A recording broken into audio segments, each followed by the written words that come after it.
चलिए, very good morning. Next है आपकी ब्लॉक डायग्राम रिडक्शन का क्वेश्चन नंबर 1। क्लियर? ये हमारा क्वेश्चन है R, G1, G2, G3, clear, summing point and H1। Clear? तो सबसे पहले क्वेश्चन को स्टार्ट कैसे किया जाए। सबसे पहले देखें कि आपको ब्लॉक डायग्राम को रिड्यूस करना है, तो रिड्यूस करने के लिए 3 सिंपल स्टेप देखें। सबसे आसान सीरीज का कॉम्बिनेशन कहीं बन रहा है, या पैरेलल का कॉम्बिनेशन बन रहा है, या फिर आपका close loop system GS/1 + GSHS resolve हो रहा है। इन 3 चीज़ों को हमको देखना है। तो हम इस पॉइंट पे देख सकते हैं कि ये टेक ऑफ पॉइंट को कहीं अगर अपन हटा दें तो G2 और G3 पैरेलल में आ जाएंगे। क्लियर है?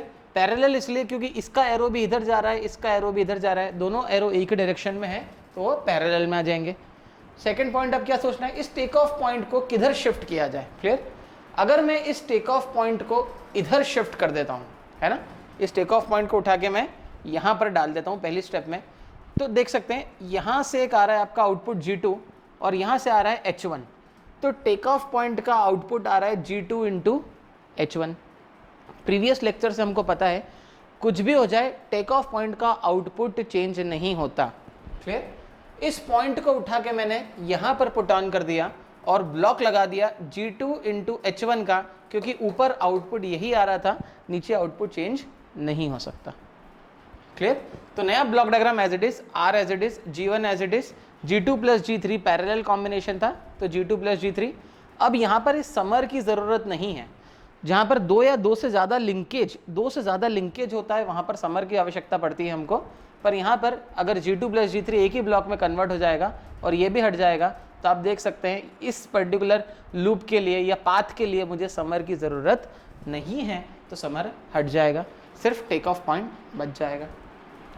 अब मुझे दिख रहा है ये क्लोज लूप सिस्टम दिख रहा है GS/1 + GSHS वाला, पर ये टेक ऑफ पॉइंट बीच में आ रहा है, तो इस टेक ऑफ पॉइंट को उठा के मैं यहाँ पर पुट ऑन कर दूंगा।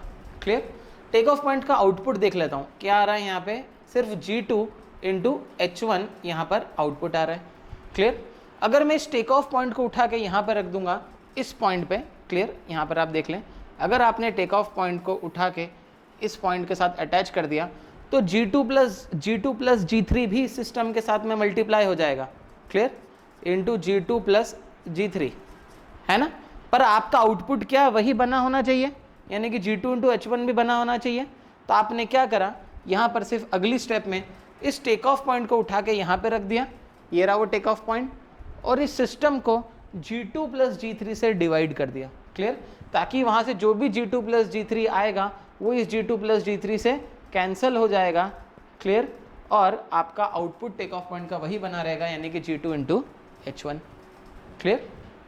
नेक्स्ट स्टेप में आप देख सकते हैं कि ये आपका एक क्लोज लूप सिस्टम हो गया।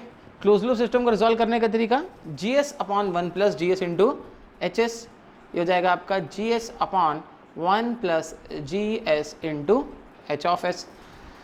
G(S) की वैल्यू क्या है, G2 plus G3 upon 1 + G2 plus G3। Clear? तो ये पूरी की पूरी लूप अब जो है वो कन्वर्ट हो जाएगी आपकी G2 plus G3 upon 1 + G2 into G3 में। मैंने ब्लॉक डायग्राम यहाँ पे आपके लिए ड्रॉ कर देता हूँ।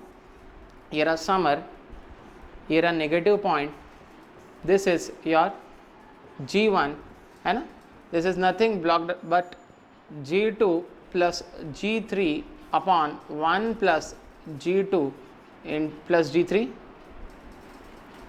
प्लस G3, और यहाँ पर ये ब्लॉक कवर हो जाएगा आपका, ये हो जाएगा आपका G2 into H1 upon G2 plus G3। Clear? ये रहा R और ये रहा C। अगले स्टेप में आप देख सकते हैं ये दोनों के दोनों काय में आ गए, सीरीज में आ गए। तो मैं नेक्स्ट ब्लॉक डायग्राम यहाँ पर बना सकता हूँ। इन दोनों को हमको सिर्फ और सिर्फ सीरीज में रखना है, तो G1 इसके साथ सीरीज में आ जाएगा, तो आपका ब्लॉक डायग्राम कुछ इस तरीके से दिखाई देगा। अब आपको R as it is negative, this is एक ही ब्लॉक में कन्वर्ट हो जाएगा पूरा का पूरा, G1 into G2 plus G3 upon 1 + G2 plus G3। Clear? ये आएगा नेगेटिव ब्लॉक में, और ये एक और बड़ा ब्लॉक बन गया यहाँ पे आएगा G2H1 upon G2 plus G3। फिर से ये रहा R, ये रहा C, और ये नेगेटिव फीडबैक जा रहा है, तो फिर से आप कर सकते हैं GS upon 1 plus GS into HS। तो अब ये रिजॉल्व हो जाएगा GS यानी कि G1 into G2 plus G3 upon, clear, upon 1 plus GS into HS, that is G1, sorry, upon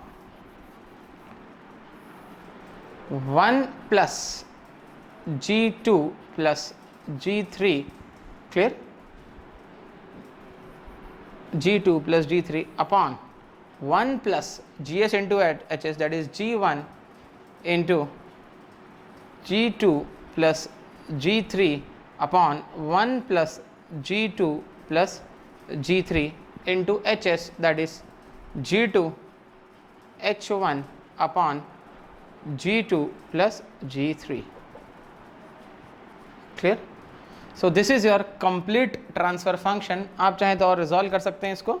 ये G2 प्लस G3 से ये G2 plus G3 cancel, 1 upon G2 plus G3 नीचे आएगा।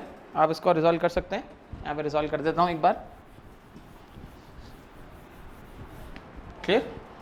ये आएगा आपका overall transfer function is equals to G1 into G2 plus G3 upon, clear, 1 plus G2 plus G3, 1 plus G2 plus G3 plus 1 plus G2 plus G3 से 1 plus G2 plus G3 cancel, तो G1 G2 H1, G1 G2 H1। Clear? So this is your final answer. Thank you.